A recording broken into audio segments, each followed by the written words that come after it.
તાપીમાં વ્યારા તાલુકામાં મેઘરાજાની ધબધબાટી છે। મીંડોળા નદીમાં પાણીની ભરપૂર આવક થઈ છે।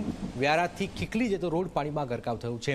રસ્તા પર પાણી ભરાતા જ વાહન ચાલકો પરેશાન પણ થઈ રહ્યા છે। નદીમાં પાણીની ભરપૂર આવક જોઈ રહ્યા છો। રસ્તા પર પાણી ભરાયા છે।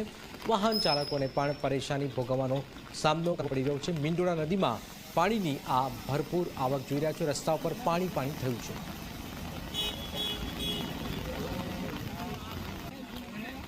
વ્યારામાં જે રીતે વરસાદ વરસી રહ્યો છે ને વાત કરીએ તો વ્યારા નગરમાં ઠેર ઠેર પાણી ભરાવાની પરિસ્થિતિ સર્જાઈ રહી છે। હાલ આપણે ઊભા છે ખટાર ફળિયાથી કાનપુરાને જોડતો રસ્તો। તમે સીધા દ્રશ્યમાં જોઈ શકો છો કે હાલ આ રસ્તાઓ ઉપર પાણી ભરાઈ જવાને કારણે વાહન ચાલકોને ભારે હાલાકીનો સામનો કરવો પડી રહ્યો છે। 1.5 થી 2 ફૂટ જેટલું પાણી હાલ આ રસ્તા ઉપર ભરાઈ ગયું છે, જેના કારણે લોકોએ ભારે હાલાકીનો સામનો કરવો પડી રહ્યો છે। સીધા દ્રશ્યમાં જોઈ શકાય છે। આપણી સાથે અહીંના સ્થાનિક છે, એમની સાથે વાત કરવાનો પ્રયત્ન કરીશું। કયા પ્રકારની ચોમાસામાં પરિસ્થિતિ થતી હોય છે? ફૂલ પાણી ભરાઈ જાય છે, આવવા જવાની તકલીફ પડે છે। બધા વ્હીકલને માણસોને જવા માટે ટુ વ્હીલર બધા નહીં કાયમની સમસ્યા છે। એના માટે કોઈ રજૂઆત પહેલા બી ફોટા બધા પાડી ગયા, પણ કઈ નિકાલ કઈ આવ્યું નથી હજી લગી। કેટલા ગામોને જોડતો રસ્તો છે આ? 7-8 ગામ પાણી દુકાનોમાં ભરાઈ જાય છે। દુકાનોમાં જાય છે પાણી, એટલે રેતી ઈટના પાણી બાંધીને એવી રીતના ચલાવતા છે દુકાનો। નુકસાની કોઈ નથી।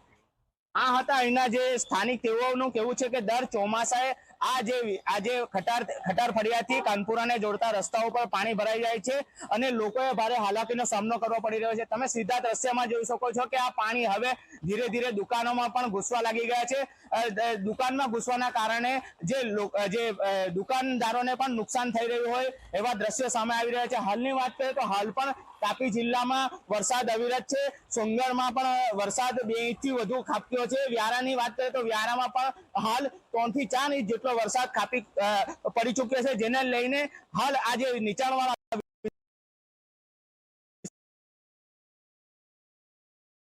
વિસ્તારોમાં ભરાવે। નરેન્દ્ર ભુવેચિત્રા, જી મીડિયા, તાપી।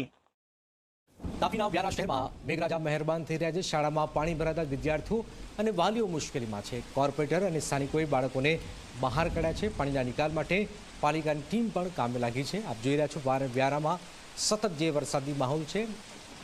સ્કૂલમાં પાણી ભરાઈ ગયું છે।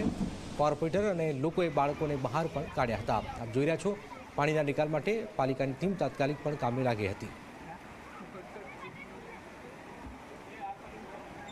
વોર્ડ નંબર 2 વિશ્વશાળા વિસ્તારમાં શાળાની અંદર અને શાળાની બહાર પાણી ભરાવાના કારણે વિદ્યાર્થીગણ અને ખૂબ જ હાલાકી વેઠવાનો વારો આવ્યો છે। નગરપાલિકાની ટીમને તાત્કાલિક સ્થળ પર બોલાવીને પાણીના નિકાલ માટેની અમે જહેમત કરી રહ્યા છીએ। વોર્ડ નંબર 2ના સ્થાનિક સભ્યો સંજયભાઈ અને હમો અત્યારે સ્થળ પર રહીને આ કાર્યવાહી કરી રહ્યા છે।